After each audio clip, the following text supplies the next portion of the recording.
Hey, welcome back to the Quotive Corner. Glad you're here to take a break from your daily grind and escape in thought with me for a few minutes. Today's quote is one of those lines that gets passed around a lot, stuck on vision boards, shared in productivity newsletters, printed on the walls of co-working spaces. You've probably seen it, but I think it deserves more than a motivational poster. Let's actually unpack it. The quote comes from James Clear, and it's from his 2018 book, Atomic Habits, which, if you haven't read it, has sold somewhere north of 25 million copies worldwide. So clearly it touched a nerve. The quote is his, it's documented, and it goes like this. You do not rise to the level of your goals. You fall to the level of your systems. Now, before we get into it, there's an interesting footnote worth mentioning. Clear himself has acknowledged that this idea echoes something said by the ancient Greek poet Archilochus, who wrote something along the lines of, "We don't rise to the level of our expectations, we fall to the level of our training. Same structure, different era." Clear modernized it, applied it to habits and systems, and it landed hard. That lineage matters because it tells you this isn't some trendy self-help idea. It's an observation that's held up for roughly 2,700 years. So, what's it actually saying?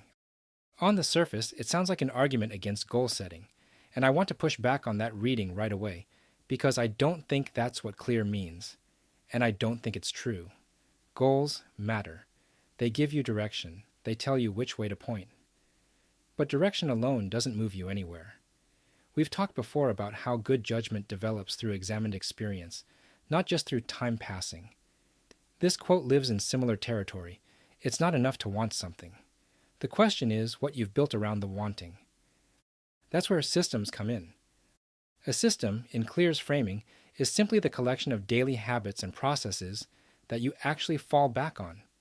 Not what you intend to do, not what you planned during a motivated Sunday evening.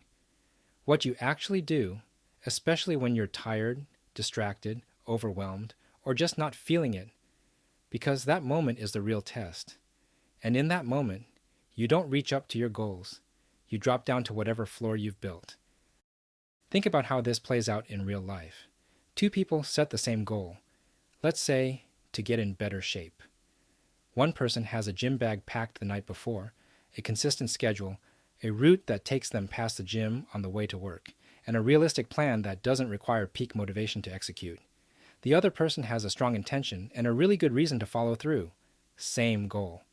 Completely different systems, and you already know how this ends. The goal didn't separate them. The infrastructure did. And here's the thing I find most honest about this quote. It's a little humbling because it forces you to look at what you've actually built rather than what you've imagined. Most of us are much clearer about our goals than we are about our systems. We know what we want. We're hazier on the daily mechanics that would get us there. And we tend to overestimate motivation as a fuel source. Motivation is real, but it's unreliable. It shows up when things are exciting and new, and it quietly disappears when things get repetitive and hard, which is precisely when you need it most. Systems don't require motivation to run. That's the point. A good system keeps you moving on the days when you have zero interest in moving. It removes the decision. It makes the right behavior the path of least resistance. There's also something in this quote that intersects with an idea we explored when we looked at Bernstein. The tension between plan and urgency, between structure and action. Clear is making a similar argument from a different angle. The plan isn't enough on its own. What you've built beneath the plan is what actually determines the outcome. Now, and I want to be honest about the limits here, systems aren't magic either. You can have a well-designed system and still fail if the system is pointed at the wrong thing, if your environment makes it impossible to execute, or if circumstances change faster than your habits can adapt. A system that works beautifully in one season of your life can quietly stop working in another without you noticing. Which means the work isn't just building systems. It's periodically examining them. Are they still serving the goals they were designed for? Are they producing the results you expected? Or have they become comfortable routines that give you the feeling of progress without the substance of it? That's a question worth sitting with. And it connects directly back to something Rita Mae Brown pointed out. Experience alone doesn't produce growth. Examined experience does. Same principle applies to systems. But here's where I land on this quote overall. I think the real value isn't in the systems versus goals debate. It's in the word fall. Not climb, not reach, fall. That's a specific choice, and it's telling. Because falling is what happens by default. It's what happens when you're not thinking about it, when the day gets away from you, when willpower runs out. You fall to whatever level has been constructed beneath you. If that level is low, inconsistent habits, vague intentions, no real structure, that's where you land. If that level is solid, reliable routines, thoughtful design, small daily behaviors that compound, then falling isn't that bad. It's actually okay. The floor holds you. That reframe changes the whole thing. The goal isn't to always be at your best.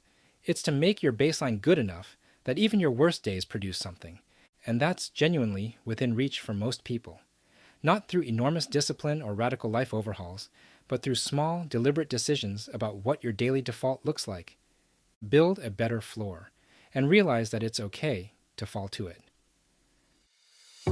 Thanks for spending a few minutes here at the Quotive Corner. If this one landed for you, share it with someone who's been chasing a goal without thinking much about the system underneath it. They'll probably know exactly who they are. And as always, remember that wisdom isn't in the quote, it's in the reflection. I'll see you in the next one.